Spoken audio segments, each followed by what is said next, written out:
कहानी की शुरुआत में हम पहाड़ों के बीच में एक गांव को देखते हैं जहां के लोग शांति से अपना जीवन बिता रहे होते हैं। लेकिन उन्हें ये पता नहीं था कि कुछ ही पलों में उनकी ये शांति खून खराबे में बदल जाएगी। और थोड़ी ही देर में वहां गाड़ियों से कुछ गुंडे आते हैं जो वहां के लोगों को अपने गाड़ियों के नीचे कुचलने लगते हैं और वहां चारों तरफ खून खराबा मचा देते हैं। ये सब देखकर वहां के लोग काफी डर जाते हैं और उस गाँव के हीरो के स्टैचू को भी वो लोग गिरा देते हैं। दरअसल वो लोग ब्लैक ड्रैगन गैंग के किंग कानो के आदमी थे जो आसपास के संसाधन युक्त गांव पे कब्जा कर रहे थे। कानो का असिस्टेंट सैंग गांव वालों को समझाता है कि कानो यहाँ उनकी सुरक्षा के लिए आया है, लेकिन वहाँ का कोई भी व्यक्ति उसकी बातों से सहमत नहीं था। तो उन्हें समझाने के लिए किंग कानो खुद वहाँ पर आता है। कानो के आते ही उसके आदमी जोरदार तरीके से उसका स्वागत करते हैं। कानो आकर वहाँ उन लोगों को समझाता है कि तुम लोग कब तक अपने छोटे से घरों में बोरिंग जिंदगी जीते रहोगे। वो उन लोगों से कहता है कि तुम लोग मेरी शरण में आ जाओ, मैं तुम लोगों की जिंदगी को रंगीन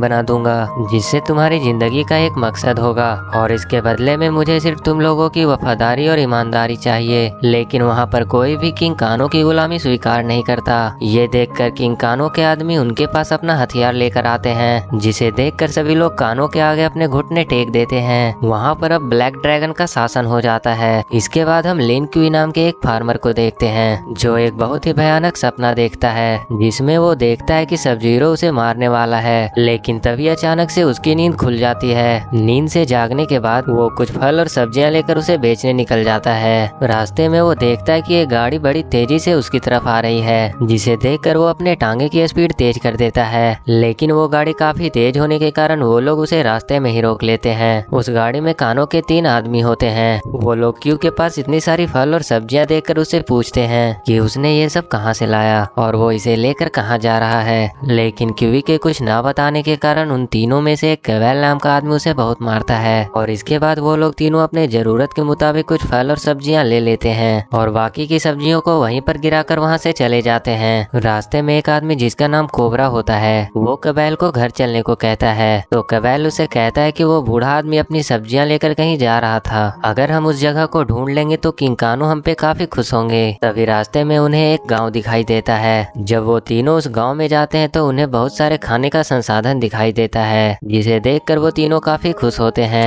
और कबैल पास की दुकान से एक फल ले लेता है और दुकानदार के पैसे मांगने पर वो उसे धक्का दे देता है। उन्हें लगता है कि पिछले गांव की तरह इस गांव में भी उसका मुकाबला करने के लिए कोई नहीं होगा। लेकिन तभी वहां पर केंसी नाम का एक युवक आता है जो उन तीनों को फाइट करने के लिए चैलेंज कर देता है। ये सुनकर वो तीनों हंसने लगते हैं और सबसे पहले केंसी का मुकाबला करने के लिए कोबरा जाता है, पर केंसी उसे एक ही बार में नॉकआउट कर देता है और इसके बाद वो उन दोनों को भी काफी बुरी तरीके से हराता है। ये देखकर वो तीनों वहाँ किंग कानो को लाने की बात करते हैं और वहाँ से चले जाते हैं। उनके वहाँ से चले जाने के बाद दुकानदार केंसी को बताता है कि उसने आज ब्लैक ड्रैगन के आदमी को मारा है और वो दोबारा वहाँ पर वापस जरूर आएंगे। पर केंसी ये बात सुनकर काफी खुश होता है क्योंकि उसे लगता है कि एक बार फिर कोई उसे चैलेंज करने को मिलेगा। उधर कानो अपनी सिपाहियों में फाइट करवा रहा होता है। तभी वो तीनों वहाँ पर पहुँचते हैं और वहाँ पर कबैल कानो से कहता है कि हमने एक अच्छी जगह देखी है जो बिल्कुल भी सुरक्षित और सुंदर है। उस गांव पर कब्जा करने के लिए वो लोग किंग कानो को वहां चलने को कहते हैं, लेकिन कानो इसके लिए अपने एक आदमी ट्रेमर को भेजता है। उन लोगों के वहां से जाने के बाद कानो अपने असिस्टेंट सैंग को उस गांव में भेजता है ताकि वो पता लगा सके कि उसके तीनों आदमियों को अकेले हराने वाला कौन है। कानो का हुक्म सुनते ही सैंग उस गाँव की ओर निकल पड़ता है। वहीं हम लिन क्वी को देखते हैं जो एक बार फिर से वही भयानक सपना देखता है और डर के मारे नींद से जाग जाता है। और नींद से जागने के बाद एक बार फिर से वो फल और सब्जियां लेकर उस गांव में बेचने के लिए जाता है। वहीं केंसी जब क्यू के हाथों में वो टैटू देखता है तो काफी हैरान होता है। इसके बाद वो उसके पास आता है और उसे महान योद्धा लिन क्यू के बारे में पूछता है, लेकिन क्यू इससे कहता है कि मुझे इस बारे में कुछ भी नहीं पता है। लेकिन केंसी नहीं मानता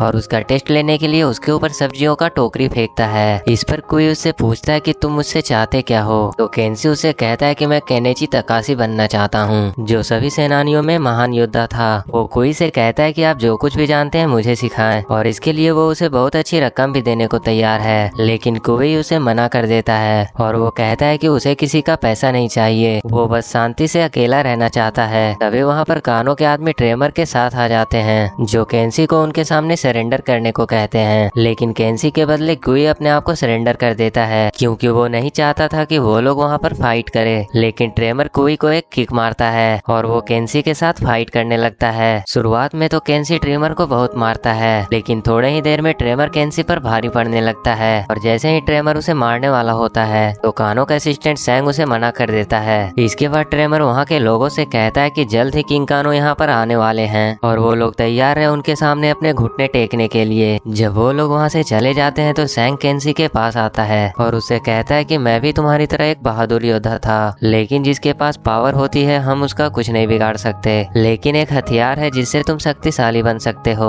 वो उसे बताता है कि एक शक्तिशाली स्वॉर्ड है जिसमें काफी अद्भुत शक्तियाँ हैं और उसकी मदद से वो कानो को भी हरा सकता है। ये बात सुनने के बाद केंसी उसे कहता है कि मुझे उस स्वॉर्ड के पास ले चलो। सैंग केंसी को अपनी बातों में उलझाकर उसे उस स्वॉर्ड वाली जगह पर ले जाता है। वो स्वॉर्ड आत्माओं के कुएं में होता है जहाँ पर तकाशी की शक्तियाँ रहती है। केंसी जैसे ही अपने ब्लड से उस कुएं को खोलता है उसमें से आत्माएं तेज रोशनी के साथ बाहर निकलती है। वो रोशनी इतनी तेज होती है कि केंसी उससे अंधा हो जाता है। वहीं सैंग उन आत्माओं की मदद से बहुत ज्यादा शक्तिशाली बन जाता है। दरअसल कानो से पहले सैंग बहुत शक्तिशाली हुआ करता था, लेकिन जब कानो के पास शक्तियाँ आ गई तो उसने सैंग को गुलाम बना लिया। शक्तियाँ मिलने के बाद सैंग कानो से अपना बदला लेने जाता है, लेकिन उससे पहले वो केंसी को उन आत्माओं के कुएं में फेंक देता है। कुएं में गिरने के बाद केंसी को एक आवाज सुनाई देती है। वो आवाज किसी और की नहीं बल्कि उसी सेंटो स्वॉर्ड की होती है जो केंसी को कह रहा था कि मेरा इस्तेमाल करो। जब वो स्वॉर्ड को अपने हाथों में लेता है तो एकदम से चौंक जाता है, क्योंकि तलवार के हाथ में आते ही केंसी को कुछ कुछ दिखाई देने लगा था, जिसकी मदद से वो उस कुएं से बाहर निकलता है और वहाँ से अपने घर जाने की कोशिश करता है, लेकिन रास्ते में ही वो गिरकर बेहोश हो जाता है। अगली सुबह हम क्विक को देखते हैं जो कॉफी पी रहा होता है और तभी उसे रास्ते में केंसी दिखाई देता है और वो उसे लेकर घर आ जाता है। और वहीं कानो अपनी कुल्हाड़ी से एक आदमी को शूट कर रहा होता है, लेकिन तभी वहाँ पर सैंग आकर उसकी आदमियों को मारने लगता है और उसके बाद वो कानो को भी बहुत मारता है। वो कानो के सोल को निगलने की कोशिश कर रहा था, लेकिन वो ऐसा कर नहीं पाता। इस पर कानो सैंग का एक हाथ उखाड़ देता है और उसके बाद उसे बहुत मारता है और आखिर में वो सैंग का सर उसके धड़ से उखाड़कर उसे जान से मार देता है। इधर कुई केंसी को अपने घर ले जाकर उसे जीने का एक नया तरीका सिखाता है। वो उसे काफी ट्रेनिंग देता है ताकि वो अंधा होने के बावजूद भी अपनी लाइफ जी सके जैसे वो पहले जीता था।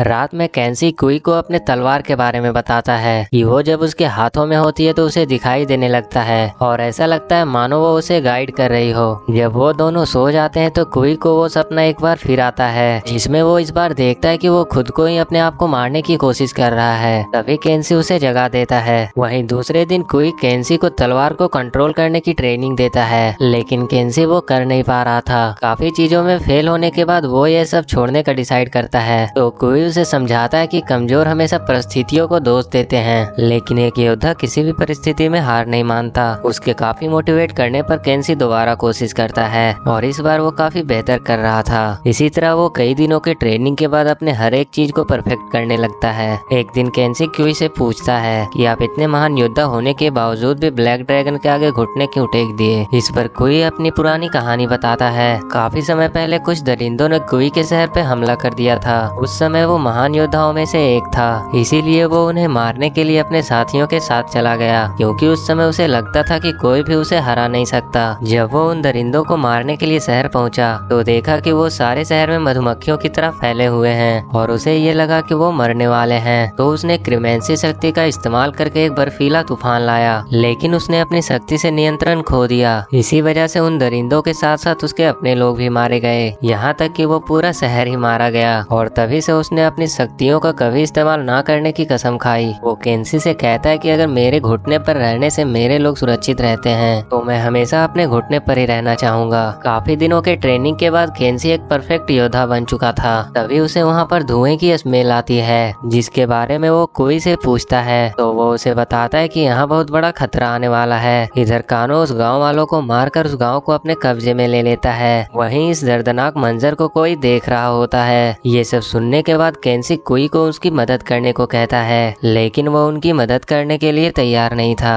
इस पर केंसी अकेले ही उनकी मदद करने के लिए चला जाता है। वो अकेले ही कानो के पास जाता है और उसके आदमियों को मार गिराता है। कानो के आदमी जब देखते हैं कि वो केंसी को सामने से नहीं मार सकते तो वो उसे धोखे से मारते हैं और जैसे ही कबैल केंसी को जान से मारने जाता है तो कानो उसे ऐसा करने से मना कर देता है। वहीं कोई छुपकर ये सब देख रहा था और इसके बाद वो फार्म हाउस आकर अपना हथियार लेता है ताकि वो अपने लोगों को बचा सके और अपने फार्म हाउस को जलाकर वहाँ पर स्कॉर्पियन को बुलाता है। असल में कोई नहीं बल्कि सब जीरो होता है। अब स्कॉर्पियन और सब जीरो मिलकर केंसी और उन बेकसूर लोगों को बचाने के लिए निकल जाते हैं। उधर कानो केंसी को इसलिए जिंदा रखा हुआ था क्योंकि वो उसे तड़पा तड़पा कर मारना चाहता था, लेकिन वो जैसे उसे मारने वाला होता वहाँ अचानक से ठंड बढ़ जाती है क्योंकि वहाँ पर सब जीरो आ चुका था और उसके साथ स्कॉर्पियन भी होता है। वो केंसी को वहाँ से छुड़ा लेते हैं और इसके बाद वो तीनों मिलकर कानो के आदमियों से लड़ने लगते हैं। इधर सब जीरो और स्कॉर्पियन मिलकर कानो के एक एक आदमी को बहुत बुरी तरीके से मार रहे थे।